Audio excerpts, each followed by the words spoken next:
نکاح تو کر لیا تھا مگر تائی امی کا رد عمل سوچتے اس کی سانسیں کم ہو رہی تھیں، کیونکہ ہم کہیں بھی چلے جائیں ہمیں گھر ہی آنا ہے۔ اماں سے دور میں نہیں رہ سکتا، ان کا سہارا ہوں میں، بابا کے بعد وہ بہت اکیلی ہو گئی ہے۔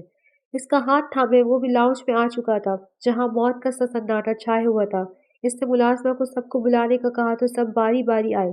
تم اس لڑکی کو آخر کار لے آئے، جہاں لے کر گئے تھے وہیں چھوڑاتے تو اچھا ہوتا۔ سرتاج بیگم بولی، سارم تمہاری اماں چاہتی ہے کہ تم میری بیٹی سے شادی کر لو، وہ بھی تمہاری کزن ہے، اب بھی وقت ہے۔ چچی بولی، آپ لوگوں کو پتہ نہیں تھا کہ میں اس سے نکاح کرنے جا رہا ہوں؟ میں اپنی باتوں کا پکا ہوں چچی، میں نے حالے سے نکاح کر لیا ہے۔ اس کی بات سنتے سرتاج بیگم سکتے میں آ چکی تھی۔ صدف چچی کا حال بھی کچھ مختلف نہ تھا۔ تم نے میرا مان توڑا ہے سارے، میں کہتی ہوں ابھی کہ ابھی طلاق دو اسے، گھر کے بعد گھر میں رہ جائے گی، کسی کو کچھ پتا نہیں چلے گا، میں اس منحوس کو اپنی بہو نہیں تسلیم کر سکتی۔ وہ چلائیں، انہوں نے سامنے رکھا گلدان اٹھا کر زمین پر پھینکا، حالے کے پیروں کے نزدیک جانا پھینکا تو اس نے سارے کا بازو دبوچ کر خود کو اس کے پیچھے چھپایا۔ اماں بس کریں، اب یہ پہلے والی حالی نہیں ہے، میری بیوی اور اس حویلی کے سردار کی بھی ہے، یعنی اس گاؤں کی سردارنی ہے، اور کل ہمارا ولیمہ ہے۔ اس کی آواز بھی اب کی بار بلند ہوئی۔ میں اسے ایک لمحے اپنے گھر میں برداشت نہیں کروں گی سارم، طلاق دے کر فارغ کرو اسے۔ ٹھیک ہے، میں بھی واپس اسے لے کر لندن چلا جاتا ہوں، پھر آپ سب خوش رہیے گا، کیونکہ میرے فیصلے کی اس گھر میں کوئی اہمیت نہیں ہے۔ وہ واپس حالے کا ہاتھ تھام کر دروازے کی جانب بڑھا۔ بھابھی روگے اسے، کہیں سارم سچ میں نہ چلا جائے، لندن چلا گیا تو حالے کبھی اسے نہیں آنے دے گی۔ اپنے سامنے رکھے تاکہ جلد از جلد ان کا رشتہ ختم کروا سکیں۔ رک جاؤ سارم، تمہیں اپنے مرے ہوئے باپ کا واسطہ ہے، وہیں رک جاؤ اور اپنے کمرے میں جاؤ۔ ان کی آواز پر سارم مڑا اور ایک نظر سب پر ڈال کر حالے کو لیے سیڑھیاں چڑھتا ہوا اپنے کمرے میں چلا گیا۔ اس نے کمرے میں لا کر اس کا ہاتھ چھوڑتے ہوئے دروازہ بند کیا۔ مجھے نیچے جانا ہے، اپنے کمرے میں۔ وہ گھبرائی سی بولی، کیوں جانا ہے؟ وہ کمرہ نہیں، اسٹور روم ہے، یہ ہمارا کمرہ ہے اب حالے۔ مگر ایک لڑکا لڑکی ساتھ نہیں رہتے، لوگ کیا کہیں گے؟ وہ پریشانی سے دوپٹہ درست کرتے ہوئے بولی۔ سارم نے اس کا معصوم چہرہ دیکھتے مسکراہٹ ضبط کی جو ایسا بولتے ہوئے معصوم لگ رہی تھی۔ لوگ کیا کہیں گے؟ سیریسلی؟ سب کو پتا ہے ہمارا نکاح ہوا ہے اس گھر میں، باقی پورے گاؤں کو ہمارے ولیمے میں علم ہو جائے گا۔ پر تم ریلیکس کرو اور بیٹھو۔ اس نے حالے کو تھام کر بیڈ پر بٹھایا اور خود الماری سے فرسٹ ایڈ لینے بڑھا۔ وہ واپس آ کر اس کے گھٹنوں کے پاس نیچے بیٹھ گیا۔ چھوٹا سا کانچ اس کے پیر پر چپ چکا تھا، جس سے چھوٹی خون کی بوندیں نکل رہی تھی۔ تمہیں تکلیف نہیں ہوتی کیا لڑکی؟ کانچ چبھاوے تمہیں اور تم کچھ کہہ نہیں رہی ہو۔ کیا کہوں اور کس کو کہوں؟ اس نے الٹا سوال کیا۔ سارم نے کانچ کا چھوٹا ٹکڑا نکال کر صاف کیا تو وہ سسکی۔ مجھ سے کہو، میں ہوں سننے کے لیے، لیکن اگر کہو گی نہیں تو مجھے پتا کیسے چلے گا؟ آپ میرے پیروں سے اٹھے پلیز، تمہیں زخموں کی عادت ہے مگر اب یہ عادت ختم ہو جائے گی۔ وہ اٹھ کر اس کے برابر بیٹھا اور ہونٹ کے پاس کا زخم صاف کیا۔ اس نے حالے کے چہرے پر جھولتی لٹ کو انگلی کی مدد سے کان کے پیچھے کیا۔ سامنے موجود لڑکی کسی بھی لڑکے کا خواب ہو سکتی تھی، وہ تھی ہی اتنی خوبصورت کہ کسی کی بھی نگاہ ٹھہر جائے۔ پلیز آپ دور ہو کر بولیں۔ اس کی نظروں سے گھبراتے حالے آخر کار بول پڑی، میں زخم صاف کر رہا ہوں، اب تمہاری آواز نہیں آئے۔ وہ سختی سے بولا تو حالے ڈر کر لب بھیج گئی۔ سارم نے اسے لٹاتے کمفرٹر اس پر ڈالا اور خود بالکنی میں چلا گیا۔ اس نے آسمان پہ دیکھتے ایک سگریٹ سلگایا۔ آج ان دونوں کا ولیمہ تھا جس میں سارا گاؤں مدعو تھا۔ حالے کے لیے ڈریس سارم نے خود آرڈر دیا تھا۔ سرتاج بیگم کو بھی مارے باندھے عزت کی خاطر ولیمے میں شرکت کرنی پڑی تھی، ورنہ وہ کبھی شامل نہ ہوتی۔ ولیمے کی تقریب ختم ہونے کے بعد وہ حالے کے ساتھ کمرے میں آ چکا تھا۔ کسی نے سرتاج بیگم کے کہنے پر کوئی رسم نہیں کی تھی۔ وہ دونوں اس وقت کمرے میں موجود تھے۔ سارم اس کے نزدیک اس کا لہنگا سمیٹ کر بیٹھا۔ اس کی پرشوق نظریں حالے کے چمکتے ہوئے چہرے پر جمی تھیں جو حیا کے احساس سے نظریں نیچے کیے شرما رہی تھی۔ پورا کمرہ پھولوں سے مہک رہا تھا۔ کیا ہوا، تم مجھے دیکھ نہیں رہی؟ اس نے جھٹ سے حالے کا ہاتھوں کو اپنے ہاتھوں میں لیا۔ مجھے گھبراہٹ ہو رہی ہے، پلیز۔ وہ دور کھسکی تو سارم اس کے مزید نزدیک آ گیا۔ کیوں ہو رہی ہے؟ میں بدل تو نہیں گیا؟ یہ کمرہ تمہارے مطابق ہے، جیسے تم کہتی تھی ایسا نہیں ہوتا، دیکھو اب کیسا ہوتا ہے۔ اس نے حالے کے ہاتھوں پر بوسہ دیا۔ رشتہ تو بدل گیا ہے نا؟ ہاں رشتہ بدلا ہے، اس لیے ہمارے درمیان کسی چیز کی جگہ نہیں ہے، شرم کی بھی نہیں۔ وہ شریر ہوا تو حالے بھی دھیما سا مسکرائی۔ میں نے تمہارا منہ بچپن سے دیکھا ہوا مگر میں منہ دکھائی بھی لایا ہوں۔ اس نے ایک کیس نکالا۔ اس سے پہلے وہ کیس کو کھولتا باہر سے شور اٹھا۔ کوئی زور زور سے چلا رہا تھا۔ سارے فوراً سے بھائی کی جانب بھاگا، جبکہ حالے بھی پریشان تھی، اس کے پیچھے جانے لگی۔ مر جانے دو، یہ دن دیکھنے سے پہلے ہی مجھے مر جانا چاہیے تھا، کوئی مت روکو مجھے۔ باہر راہداری میں زرتاج بیگم خود پر پیٹرول چھڑک رہی تھی، جبکہ چچی اور چچا انہیں مستقل منع کرتے روک رہے تھے۔ میری اولاد ہی میری نہیں رہی، اس دنیا میں میرا کچھ نہیں بچا، اب موت ہی میری اصلی جگہ ہے۔ وہ زور زور سے روتے ہوئے چلانے لگی۔ ثانیہ فوراً سے آگے بڑھا اور پیٹرول کا کین اٹھا کر دور اچھالا۔ اماں کیا ہو گیا ہے؟ ہوش میں تو ہیں آپ؟ اس نے زرتاج بیگم کو جھنجھوڑا، جو بالکل اپنے حواسوں میں موجود نہیں تھی۔ سارم دیکھو انہیں، یہ اپنی جان لینے والی تھی، صرف تمہارے غلط فیصلے کی وجہ سے وہ بھی۔ چچی نے افسوس ظاہر کیا۔ نہیں ہوں میں ہوش میں، اور نہ ہی رہنا چاہتی ہوں، اس منحوس لڑکی کی وجہ سے جان لے لوں گی میں اپنی۔ وہ روتے ہوئے اس کے سینے پر سر ٹکا گئی۔ سارم نے اپنی پیشانی مس لی۔ یہ معاملہ اس کی سوچ سے زیادہ مشکل ہو گیا تھا۔ وہ اپنی ماں سے بے پناہ محبت کرتا تھا۔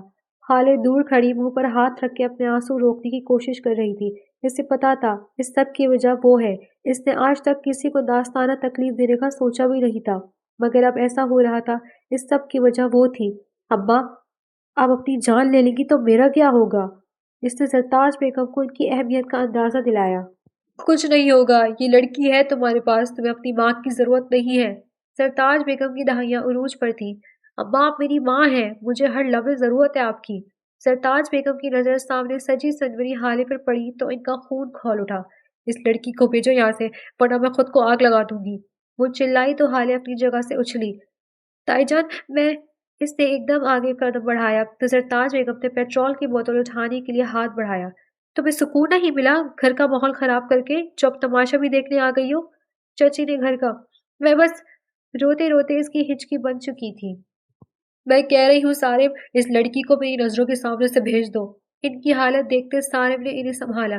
جاؤ یہاں سے حالے، پلیز چلی جاؤ۔ وہ بولا تو حالے آنسو روکتی کمرے میں بھاگی۔ وہ مجبور نہ ہوتا تو وہ کبھی حالے کو اس طرح جانے کے لیے نہ کہتا۔ حالے کی جگہ یہاں کہیں نہیں تھی اور وہ یہ بات سمجھ چکی تھی۔ سارم انہیں لے کر ان کی کمرے کی جانب بڑھا۔ اب وہ واپس حالے کے پاس نہیں جا سکتا تھا، ورنہ زرتاج بیگم شاید اپنا حال اور برا کر لیتی۔ حالے کمرے میں آ کر روتے ہوئے سو چکی تھی، مگر جیسے دروازہ کھلنے کی آواز آئی اس کی آنکھ کھل گئی۔ رات والی شرٹ اور پینٹ میں ملبوس وہ بکھرے بالوں میں تھکا ہوا لگ رہا تھا۔ کوٹ وہ پہلے ہی اتار کر رکھ چکا تھا۔ ٹائی اب بھی ٹھیک ہے کیا؟ ٹھیک ہے وہ بھی رات والے کپڑوں میں ملبوس، جبکہ چہرہ دھلا ہوا تھا اور دوپٹہ کاؤچ پر پڑا ہوا تھا۔ ہاں ٹھیک ہے، وہ سنجیدگی سے بولا۔ وہ آگے بڑھی اور اس کا بازو دبوچا۔ اس کے چہرے پر آنسو کے چھٹے چھٹے نشان اب بھی موجود تھے۔ سارے نے اس کے چہرے کو دیکھا نہیں، ورنہ اسے گلٹ لازمی ہوتا۔ وہ نظریں چرا رہا تھا۔ وہ ٹھیک نہیں ہے سارے، میں نے دیکھا تھا، وہ پیٹرول ڈال رہی تھی اپنے اوپر۔ وہ ہذیانی میں روتے ہوئے بول رہی تھی۔ اس میں تمہارا قصور نہیں ہے، شاید مجھے ہی یہ حالات ہینڈل کرنا نہیں ہے۔ نہیں سارے، آپ سمجھ نہیں رہے، ان کی حالت بری تھی۔ آپ ایک کام کریں، مجھے طلاق دے دیں، سب کچھ ٹھیک ہو جائے گا، تائی ابھی بھی خوش ہو جائیں گی۔ وہ روتے ہوئے بالکل اپنے آپ سے باہر ہو چکی تھی۔ اس نے آج تک کسی کو تکلیف نہیں دی تھی، مگر اب ان کی حالت حالے کو گلٹ میں ڈال رہی تھی۔ تم سو جاؤ، میں معاملہ خود ڈیل کر لوں گا۔ میں وہ انسان نہیں ہوں جو فیصلہ کر کے اس سے پیچھے ہٹ جائے۔ میں نے تمہیں اپنایا ہے اور میں تمہیں نہیں چھوڑوں گا۔ اپنایا ہے تو ایسے چھوڑ دیں، آپ نے ان کی حالت نہیں دیکھی سارم، اگر وہ جل جاتی تو کیا ہوتا؟ اس سب کی ذمہ دار میں ہوں، پلیز چھوڑ دیں مجھے۔ ایسے ہی تائی امی اور آپ کا رشتہ بھی بچ جائے گا، ورنہ آپ سے بھی بات نہیں کرے گی، صرف میری وجہ سے۔ وہ چلاتے ہوئے بولی۔ سارم کا دماغ گھوم چکا تھا۔ بس حالے چپ، رونا بند کرو۔ اگر اب کی بار طلاق کا لفظ بھی زبان سے نکالا تو زبان کھینچ لوں گا تمہاری۔ تمہیں خلا لینی ہے تو لے لو، میں تمہیں کسی صورت طلاق نہیں دوں گا۔ وہ اب کی بار دھاڑا۔ حالے نے ڈر کے مارے ہاتھ چہرے پہ رکھ لیے۔ اس کی سسکیاں کمرے میں گونجنے لگی۔ سارم مارنا نہیں، سارم میں نے کچھ نہیں کیا، پلیز مجھے مت مارو۔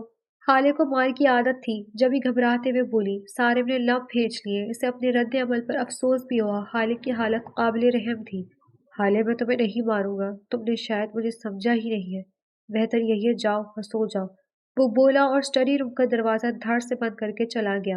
حالے وہیں روتے ہوئے بیٹھ چکی تھی۔ سارم کو بھی اس نے ناراض کر دیا تھا۔ سب کچھ برا ہو رہا تھا۔ رات آہستہ آہستہ تمام غم سمیٹے سرک رہی تھی۔ وہ صبح اٹھ کر اسٹڈی روم سے باہر آیا، جہاں حالے زمین پر ہی بیٹھے بیٹھے سو چکی تھی۔ اس نے لب بھیج کر حالے کو دیکھا، پھر خود کو افسوس بھی ہوا۔ حالے اٹھو، وہ بولا تو حالے نے مندی مندی آنکھیں کھول کر اسے دیکھا اور کچھ دور کھسکی۔ اس کے چہرے پر اب بھی خوف کے آثار نمایاں تھے۔ کیوں ڈر رہی ہو؟ کھا نہیں رہا میں تمہیں۔ چلو میرے ساتھ، فریش ہو کر ناشتہ کرو میرے ساتھ۔ پر مجھے باہر نہیں جانا، پلیز، پر میں آپ کو ناشتہ بنا دوں گی۔ برہان سی ہوئی، مجھے تم سے ناشتہ نہیں بنوانا، تمہیں ناشتہ کروانا ہے۔ تم نے رات سے کچھ نہیں کھایا ہے، اٹھو۔ اس نے کہا تو حالے اپنی جگہ سے اٹھی۔ بھوک اسے بھی لگ رہی تھی مگر ہمیشہ اس کے حصے میں بچا کچا کھانا آیا کرتا تھا۔ آج ان کی شادی کو کچھ مہینے گزر چکے تھے، ایسے میں سارم نے حالے کا ہر صورت خیال رکھا تھا۔ وہ صرف اپنے کمرے میں ہی رہتی تھی۔ سرتاج بیگم نے حالے کی شکل تک دیکھنے سے انکار کر دیا تھا۔ سرتاج بیگم کی زبردستی اس کا پریگننسی ٹیسٹ کروایا تھا اور آج اس کی رپورٹ آئی تھی۔ حالے تم ماں نہیں بن سکتی، یہ رپورٹ یہی کہہ رہی ہے۔ وہ شکست خوردہ سا اکاؤچ پر بیٹھا ہوا تھا۔ حالے کی حالت کچھ مختلف نہ تھی۔ میں کبھی ماں نہیں بن پاؤں گی، دیکھا آپ نے، تائی اماں ٹھیک کہتی تھی، میں ہوں ہی منحوس، پہلے اپنے ماں باپ کے لیے اور اب آپ کے لیے، آپ کو اولاد تک نہیں دے سکتی۔ وہ تلخی سے بولی، آنسو اس کی آنکھوں میں جمع ہو گئے۔ اس نے کب ایسا سوچا تھا کہ اسے اس طرح کی مشکل کا سامنا کرنا ہوگا، یا شاید اس کی زندگی کی بنیادی ہی مشکلیں تھیں۔ ہم کہیں اور سے بھی ٹیسٹ کروا سکتے ہیں، تو امید سے بولا۔ حالے کی آنکھیں بھر آئی تھیں۔ یہ رپورٹ کہیں پر بھی ایک جیسی ہی آئیں گی۔ اس کی آواز گلو گیر تھی۔ حالے کے لیے یہ کسی صدمے سے کم نہیں تھا۔ وہ معصوم یہ نہیں جانتی تھی کہ یہ رپورٹ سمر چچی اور زرتاج بیگم نے پلاننگ کے ساتھ جعلی بنوائی تھی۔ سارے بھی دکھی تھا۔ وہ اپنے خاندان کا اکلوتا مرد اور اس گاؤں کا سردار تھا۔ وہ مزید اسے ایک تسلی بھرا الفاظ نہیں کہہ سکا اور کمرے سے چلا گیا۔ حالے نے اس کی چوڑی پشت کو دیکھا۔ وہ اسے مشکل میں چھوڑ کر جا چکا تھا، پیچھے ہٹ چکا تھا۔ حالے کی آنکھوں سے آنسو گرتے اس کے دامن میں جذب ہو رہے تھے۔ اس کی تقریر میں شاید رونا ہی لکھا تھا۔ وہ اپنے شوہر کو کوئی خوشی نہیں دے سکتی تھی، یہی بات اسے مزید غمزدہ کر رہی تھی۔ تم دوسری شادی کر لو سارے، حالے جیسی لڑکی تمہیں اولاد نہیں دے سکتی تھی، مجھے پتا تھا یہ شادی بے جوڑ ہے۔ سرتاج بیگم نے سارم کو کہا جو سنجیدہ سے چہرہ جھکائے بیٹھا تھا۔ اماں وہ میری بیوی ہے، میری ذمہ داری ہے، میں نے اس کی حفاظت کے لیے اسے شادی کی تھی، میں اسے یوں بے آسرا نہیں چھوڑ سکتا۔ وہ تمہاری بیوی ہے مگر تم اس خاندان کے وارث ہو، کیا تم اپنی نسل کو آگے نہیں بڑھاؤ گے؟ تم اب خاندان کو آگے بڑھاؤ گے سارم، اور یہ تمہاری ذمہ داری ہے۔ اس لڑکی کے لیے تم اس ذمہ داری سے منہ نہیں موڑ سکتے۔ تو کیا اسے چھوڑ دوں؟ اس سے وعدہ کیا ہے میں نے، میری غیرت یہ گوارا نہیں کرتی اماں، اس نے قطعیت سے بولا۔ سرتاج بیگم نے پیترا بدلا۔ وہ آہستہ آہستہ حالے کو اس کی زندگی سے دور بھیج دینا چاہتی تھی۔ تو تم ایسا کرو، اس سے شادی مت توڑو، اسے بھی اپنے ساتھ رکھو، اگر تم یہی چاہتے ہو تم اپنی مرضی پوری کر سکتے ہو، پر تم دوسری شادی کرنا کوئی پابندی عائد نہیں ہے، تم دوسری شادی کر لو، اسے الگ رکھنا اور حالے کو الگ۔ انہوں نے یہ بات وقت ہی کہی تھی تاکہ وہ کچھ حد تک رضامند ظاہر کر دیں۔ میں اس بارے میں سوچوں گا، مجھ سے دوسری شادی کرے گا کون؟ سوچو نہیں، دوسری شادی ہو جائے گی تمہاری، سمجھ سے ہوگی، گھر کی بچی ہے، گھر میں رہ جائے گی، وہ اور حالے تو بچپن سے ساتھ ہیں، اب بھی ساتھ رہ لیں گی۔ انہوں نے سالم کو اپنی باتوں میں لینا چاہا، جس کے تاثرات سے لگ رہا تھا کہ وہ کافی حد تک مان چکا ہے۔ میں دیکھتا ہوں، حالے نے اگر ہاں کہا تو کر لوں گا، کیونکہ یہ بھی میری ذمہ داری ہے۔ وہ شکست خوردہ قدموں سے اٹھا۔ حالے کا رد عمل سوچ سوچ کر اس کے سر میں درد ہو رہا تھا، مگر وہ اس بات سے نظر نہیں چرا سکتا تھا کہ اس بات کا حل اس کی دوسری شادی ہی ہے۔ سرتاج بیگم کے چہرے پر مسکراہٹ پھیل گئی۔ وہ جلد حالے کو حویلی سے نکال دیتی۔ جب سارم اور سمن کی شادی ہوتی تو حالے آہستہ آہستہ اس سے دور ہوتی جاتی۔ وہ کمرے میں آیا جہاں اندھیرا چھائے ہوا تھا اور حالے ایک کونے میں بیٹھی ہوئی آنسو بہا رہی تھی۔ اس نے جیسے آہٹ محسوس کی، دوپٹہ سینے پر درست کرتے ہوئے آنسو صاف کیے۔ سارم نے لائٹ آن کی تو پورا کمرہ روشنی سے نہا گیا۔ آپ آ گئے، دیر ہو گئی، وہ رسان سے بولی۔ ہاں، وہ کچھ کام تھا۔ اس نے زرتاج بیگم کے پاس جانے کا ذکر نہیں کیا اور قدم قدم چلتا اس کے پاس آ کر بیٹھ گیا۔ ٹھیک ہے، کھانا لاؤں آپ کے لیے؟ ان دونوں کے درمیان پہلے ڈھیر باتیں ہوتی تھیں، مگر آج خاموشی تھی جسے حالے کی آواز نے توڑا۔ سارم نے نظریں نہیں اٹھائیں، اگر اس کے آنسو دیکھ لیتا تو شاید ہار جاتا۔ نہیں، تم یہیں بیٹھو، مجھے تم سے ضروری بات کرنی ہے۔ اس کی غمگین آواز نے حالے کے دل کی دھڑکنیں منتشر ہوئیں۔ اس کا حلق خشک ہونے لگا، مگر اس نے اسبات میں سر ہلاتے اسے اجازت دی۔ تم جانتی ہو وہ رپورٹ؟ وہ ٹھہر ٹھہر کر بول رہا تھا کہ حالے بیچ میں بول پڑی۔ ہاں، وہ رپورٹ صاف کہتی ہے کہ میں بانجھ ہوں، اور اس میں کیا نئی بات ہے؟ ایسے مت کہو حالے، یہ سب خدا کو منظور تھا، انسان کا اس میں کوئی عمل دخل نہیں ہے۔ پر وہ ناسمجھی سے بولی، پر میں اپنے خاندان کا واحد وارث ہوں، ایسے میں مجھے کوئی قدم اٹھانا ہوگا۔ میں تم سے دوسری شادی کی اجازت لینا چاہتا ہوں۔ اگر تم اپنے دل سے اجازت دو گی تو ہی یہ سب ہوگا، ورنہ یقین کرو میں دونوں شادی میں اعتدال سے چلوں گا۔ مجھے تم سے پیار ہے حالے۔ یہ کیسا پیار تھا جو شراکت داری کی اجازت طلب کر رہا تھا؟ حالے نے زخمی نظروں سے اس کی طرف دیکھا۔ سامنے بیٹھا شخص اس کا محسن تھا۔ اگر وہ اس وقت اس کو خالی ہاتھ لوٹا دیتی تو احسان فراموش کہلاتی۔ اس نے اپنے دل پر پتھر رکھ کر اسے اجازت دی تھی۔ یقین کرو ہم پہلے جیسے ہی رہیں گے، وہ ہمارے بچے ہوں گے حالے۔ وہ یہ نہ کہہ سکی کہ وہ اس کی اور اس کی دوسری بیوی کے بچے ہوں گے۔ سوچ صرف دماغ تک ہی رہی۔ آپ کو اجازت ہے سالم، اس اجازت کی ضرورت نہیں تھی، یہ آپ کا حق ہے کہ آپ کو اولاد کی خوش نصیب ہو۔ میں یہ حق آپ سے چھیننا نہیں چاہتی اور نہ ہی چھینوں گی۔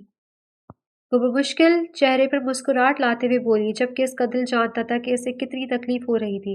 ان کچھ مہینوں میں وہ اس کے دل کے قریب ہو چکا تھا، یا وہ واحد تھا جو اس کے دل کے قریب تھا، اور وہ بھی اب دور جا رہا تھا۔ سارے مزید بیٹھ نہ سکا تو لمبے لمبے ڈگ بھرتا کمرے سے نکل گیا۔ اگر یہاں رہتا تو اپنا ضبط کھو کر پھوٹ پھوٹ کر رو دیتا۔ حالے نے گہری سانس بھری۔ اس حویلی میں شروع سے اس کی جگہ نہیں تھی، مگر سالم سے شادی کے بعد وہ خود کو اس حویلی کا مکین سمجھنے لگی تھی۔ یہی اس کی بھول تھی۔ اس نے ایک فیصلہ کیا تھا، یہ مشکل تھا مگر حالات کے حساب سے یہی بہتر تھا۔ وہ اٹھی اور ایک ایک کر کے کپڑے بیگ میں ڈالے۔ وہ کراچی جا رہی تھی جہاں اس کی دوست رہتی تھی، ہاسٹل میں۔ وہ یہاں سے دور چلی جانا چاہتی تھی کیونکہ وہ جانتی تھی یہاں اس کے ساتھ زرتاج بیگم پھر سے وہی رویہ رکھیں گی۔ اب وہ واپس اپنی پرانی زندگی جیسی زندگی گزارنا نہیں چاہتی تھی۔ سالم کا حق تھا خوشیوں پر، وہ کبھی ان کی خوشیوں کے آڑے نہیں آتی، مگر اس کا دل روزانہ مرتا اسے کسی اور کے ساتھ دیکھتے ہوئے، اس لیے اس نے یہ فیصلہ کیا۔ سالم کل رات کا گیا، اب رات میں آیا تھا۔ اس نے کمرے میں قدم رکھا جہاں کوئی موجود نہیں تھا۔ اس نے باہر نکل کر ملازمہ سے حالے کا پوچھا مگر حالے کہیں موجود نہیں تھی۔ اس نے اپنی پیشانی مسلی اور زرتاج بیگم کے کمرے کی جانب بڑھ گیا، مگر اندر سے آتی آوازوں نے اس کے قدم جکڑ لیے۔ بھابھی، آپ نے یہ بہت اچھی چال چلی ہے، ماننا پڑے گا آپ کو۔ جو جعلی پریگننسی رپورٹ آپ نے بنوائی ہے، کیا کیا خوب بنوائی ہے، صدف چچی داد دینے والے انداز سے بولی۔ سرتاج بیگم مسکرائی تھی۔ تم جانتی ہو اس لڑکی کو میں کسی صورت اپنی بہو کی روح میں نہیں اپنا سکتی تھی، پھر مجھے سالم کو بھی خود سے بدزن نہیں کرنا تھا، یہ سب سے اچھا فیصلہ تھا۔ مگر کیا وہ سمن سے شادی پر راضی ہو گیا؟ حالے کا کیا ہوگا؟ کیا اب بھی ہمیں اسے برداشت کرنا ہوگا؟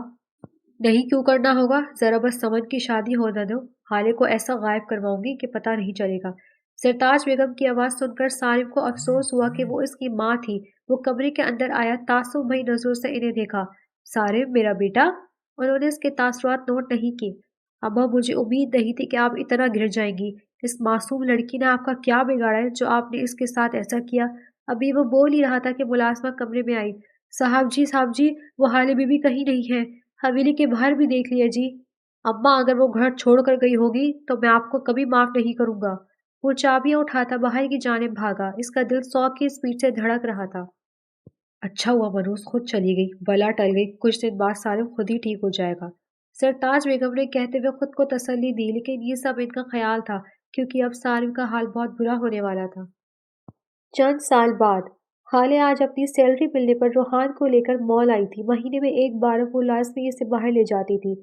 شہر میں اس کی دوست نہ ہوتی تو وہ در بدر ہو رہی ہوتی۔ اس کی دوست نے اسے ہاسٹل میں کمرہ بھی دلوایا ہوا تھا۔ وہ جگہ اب اس کے لیے گھر جیسی تھی جہاں سب اس کا خیال رکھتے تھے۔ اس کی ڈیلیوری کے وقت بھی سب عورتوں نے اسے ہمت حوصلہ دیا تھا۔ مما، آپ بہت پیاری لگ رہی ہیں۔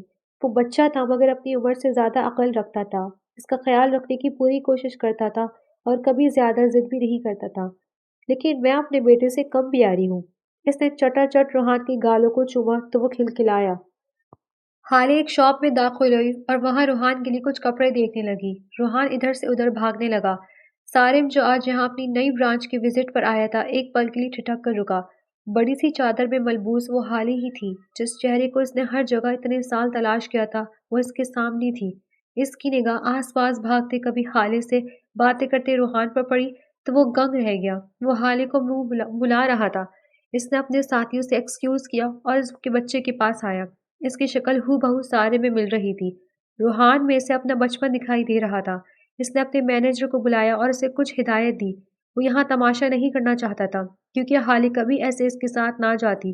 اس نے روحان کو ٹافی کا لالچ دے کر اپنی گود میں اٹھایا اور پارکنگ کی طرف چلا گیا۔ حالے نے چند منٹ کوئی آہٹ محسوس نہیں کی تو ارد گرد دیکھا، مگر وہاں روحان کی غیر موجودگی نے اس کے اوزان خطا کر دیے۔ روحان؟ وہ پریشان سے ارد گرد ڈھونڈنے لگی کہ مینیجر کے قریب آیا اور اسے پارکنگ میں جانے کا کہا۔ وہ جلدی جلدی پارکنگ میں آئی۔ حالے نور نے جیسے ہی کسی اجنبی کے ہاتھ میں اپنا بیٹا دیکھا، فوراً سے اسے چھپٹ کر سینے میں لگایا، مگر سامنے موجود شخص کی شکل دیکھ کر وہ گنگ رہ گئی۔ یہ میرا بچہ ہے، میں اسے آپ سے چھین نہیں دوں گی۔ آپ کو اپنی دوسری بیوی سی بچے کی مبارک ہو۔ وہ شخص اس کا شوہر تھا جس نے خاندان کے دباؤ میں بچہ نہ ہونے کی وجہ سے دوسری شادی کا فیصلہ کر کے اسے اکیلا چھوڑ دیا تھا۔ وہ یہ دکھ سہ نہیں پائی تو حویلی چھوڑ گئی۔ اسے چند مہینے بعد اپنی پریگننسی کا علم ہوا، مگر وہ حویلی جانا نہیں چاہتی تھی۔ Shut up!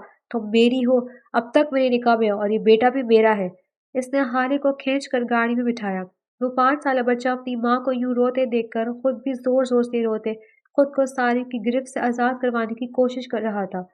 ڈیڈ انکل، چھوڑے مجھے، میری مما کو۔ اس نے سارم کے کندھوں پر اپنے چھوٹے ہاتھوں کی مکے برسانا شروع کر دیے۔ ماما، کال دا پولیس! وہ روتا ہوا بولا تو ناچار اسے روحان کو حالے کے سپرد کرنا پڑا۔ بیٹا ریلیکس، ماما ہے یہاں۔ اس نے روحان کو کندھے سے لگایا۔ آپ جانے دیں مجھے، ہمارے راستے جدا ہیں، پلیز۔ اس نے گاڑی سے اترنا چاہا، مگر سارم نے اپنا ہاتھ گاڑی کے دروازے پہ رکھ لیا۔ میں تمہیں اتنے سالوں سے اس لیے نہیں ڈھونڈ رہا کہ تم ایسے جانے دوں، ہر جگہ تمہیں ڈھونڈا۔ کیوں؟ طلاق دینی تھی آپ کو مجھے؟ اس کا لہجہ تلخ ہوا کہ اس معصوم حالے سے بالکل مختلف تھی۔ اس کے لہجے کی تلخی سارم کو گلٹ میں ڈال رہی تھی۔ اس کی وجہ سے حالے نے اتنے سال مشکل میں گزارے تھے۔ میں ایسا نہیں کروں گا، اور نہ ہی میں نے پہلے ایسا کچھ سوچا تھا۔ اس وقت حالات کچھ اور تھے، اب کچھ اور ہے۔ یہ ہمارا بیٹا ہے حالے۔ اس نے حالے کو دیکھا۔ نہیں، یہ صرف میرا بیٹا ہے۔ وہ فنکاری۔ یہ میرا بھی بیٹا ہے حالے، تم گاڑی میں بیٹھو۔ اب کی بار اس کی آواز بلند ہوئی۔ حالے کی آنکھوں میں خوف ابھرا۔ اس نے روحان کو سینے میں بھینچا اور واپس گاڑی میں بیٹھ گئی۔ سارم کی آنکھیں خطرناک حد تک سرخ ہو رہی تھیں۔ اس نے گاڑی سٹارٹ کی اور ایک لفظ بھی پورے راستے نہیں کہا، بس ترچھی نظر سے ان دونوں کی طرف دیکھنے لگا جو اس کی کل کائنات تھے۔ حالے کے ماتھے پر بکھری زلفیں اسے حسین بنا رہی تھیں، مگر اب چہرے پر سختی اور ڈر واضح تھا۔ وہ چاہتا تھا وہ پہلے کی طرح اس کے ساتھ محفوظ تصور کرے، نہ کہ ایسی ڈری سہمی رہے۔ اس نے خود سے اپنے ہاتھوں سے گنوایا تھا، مگر وہ جلد اسے منانے کا ارادہ رکھتا تھا۔ حالے سنجیدگی سے اسے دیکھنے لگی۔ اتنے سالوں بعد وہ اس حویلی کو دیکھ رہی تھی۔ اسے یقین تھا کہ سارم نے لازمی دوسری شادی کر لی ہوگی۔ سارم نے اس کا ہاتھ تھامنا چاہا، مگر اس نے فوراً سے روحان کو گود میں اٹھاتے ہوئے اپنے قدم آگے بڑھا دیے۔ وہ اندر آئی تو حویلی کا منظر جوں کا توں تھا، پر کچھ بدلا تھا تو وہ زرتاج بیگم کا رویہ تھا۔ ان کی بیماری انہیں حالے کی قدر کروا دی تھی۔ صدف چچی اب انہیں پوچھتی بھی نہیں تھی، اور ان کی بیٹی کی شادی ہو چکی تھی، کیونکہ سارم نے شادی سے بالکل انکار کر دیا تھا۔ حالے، میری بیٹی، آ گئی تم؟ ہڈیوں کے درد کی وجہ سے وہ اٹھنے سے بھی قاصر تھی۔ ان کے چہرے پر کوئی حقارت بھری نظر نہیں تھی۔ حالے نے سنجیدگی سے انہیں دیکھتے ہوئے سلام کیا۔ انہیں دیکھ کر اسے ترس بھی آیا، مگر اس کے دل میں ان کا رویہ بار بار آئے جا رہا تھا۔ وعلیکم السلام۔ حالے، میرے پاس آؤ بیٹا، یہ سارم کا بیٹا ہے نا؟ ان کی آنکھوں میں اپنے پوتے کے لیے دیکھ کر آنسو چھلکے۔ ماما، یہ رو کیوں نہیں ہے؟ روحان نے معصومیت سے پوچھا تو زرتاج بیگم مسکرائیں۔ کیا آپ کی دادو ہیں، جائیں ان سے ملیں۔ حالے نے روحان کے سامنے کچھ بھی کہنے سے گریز کرتے ہوئے اسے نیچے اتارا تو وہ زرتاج بیگم سے ہاتھ ملا کر وہیں بیٹھ گیا۔ حالے، تم مجھ سے آ کر نہیں ملو گی؟ وہ تڑپ کر بولی۔ روحان یہیں بیٹھا ہے، میں کوئی بات نہیں کرنا چاہتی۔ سارے ہمیں زبردستی یہاں لائے ہیں۔ آپ مجھے کمرہ بتا دیں کہاں رہنا ہے۔ جو تمہارا کمرہ ہے تمہیں وہیں رہنا ہے۔ اماں، حالے آپ سے تھوڑی دیر میں آ کر ملے گی۔ سارے بولا اور اسے لے کر سیڑھیاں چڑھتا وہ اپنے کمرے میں لے آیا۔ یہ کمرہ ویسا ہی تھا جیسے وہ چھوڑ کر گئی تھی۔ سارم نے کوئی چیز نہیں بدلی تھی۔ حالے نے ایک تائرانہ نظر کمرے میں ڈالی۔ آپ سوال نہیں کریں گے کہ یہ بچہ کس کا ہے؟ اس کے لہجے میں چھپی تلخی سارم کو حیران کر گئی۔ اس نے حالے کا بازو جکڑتے سے اپنے نزدیک کیا۔ کیا مجھے شک ہونا چاہیے؟ یہ بچہ ہو بہو میری مشابہت رکھتا ہے، اور مجھے تمہارے کردار پر کسی بھی چیز سے زیادہ بھروسہ ہے۔ حالے، مجھ سے اتنی متنفر مت ہو۔ وہ فیصلہ میں نے شاید غلطی میں کر دیا تھا، مگر میں نے شادی نہیں کی۔ کیوں؟ تب تو آپ راضی تھے، مجھے بانٹ سمجھ کر آپ اپنی ماں کی باتوں میں آ گئے۔ واہ، اب کسی اور بات پر ان کی باتوں میں آ جائیں گے۔ میں اپنے بیٹے کو کسی ذہنی اذیت سے گزارنا نہیں چاہتی، کیونکہ میں جانتی ہوں خیال رکھنے والا، مان رکھنے والا انسان جب بے آسرا کر دے تو کیسا لگتا ہے؟ کہتے کہتے اس کی اپنی آواز بھی روند گئی۔ اس نے انگلی اس کے سینے پر رکھی۔ مجھے پتا چلا میں بانجھ نہیں ہوں۔ میں نے ایک پل بھی نہیں سوچا کہ مجھے واپس جانا چاہیے، کیونکہ آپ وہ انسان تھے جس نے بیچ راہ میں میرا ساتھ چھوڑا۔ آپ مجھے سازشوں سے نہیں بچا سکے سارے۔ حالے میں ان ماہ اور سال میں بہت تڑپا ہوں۔ مجھ پر اپنی جدائی کا بوجھ مت ڈالو۔ تم نے دیکھا ہے نا اماں کو، وہ تم سے معافی مانگنا چاہتی ہیں۔ ان کی حالت ٹھیک نہیں ہے حالے۔ میں ٹوٹ چکا ہوں۔ وہ پھوٹ پھوٹ کر رو دیا۔ ایک وقت تھا جب وہ روتی تھی اور سارے میں سے گھنٹوں بیٹھ کر چپ کرواتا تھا، اس کا محافظ بن کر سب کے سامنے ڈٹ جاتا تھا۔ اگر وہ اس وقت اعلیٰ ظرفی کا مظاہرہ نہ کرتی تو احسان فراموش کہلاتی۔ اس نے صارف کے آنسو اپنی انگلیوں سے صاف کیے۔ اتنے سال بعد اس کی انگلیوں کا لمس پا کر اس نے تڑپ کر حالے کو خود میں بھیجا۔ میں مر جاؤں گا حالے، اگر اب تم نے مجھے چھوڑا تو۔ میں تمہیں چھوڑنے کا اس وقت بھی نہیں سوچا تھا۔ وہ پیار اب عشق میں بدل گیا ہے حالے، معاف کر دو۔ اس کے آنسو حالے کی گردن گال سب بھگو رہے تھے۔ حالے نے اس کی کمر تھپکی، اسے خود بھی اس پر رحم آ گیا تھا۔ پھر اسے روحان کی مستقبل کی بھی فکر تھی، جو وہ اکیلے اسے سنبھال نہیں سکتی تھی۔ ضرور روحان بڑا ہو کر اسے اپنے باپ کا پوچھتا۔ وہ دونوں کتنی ہی دیر ایک دوسرے کی باہوں میں موجود آنسو بہاتے رہے۔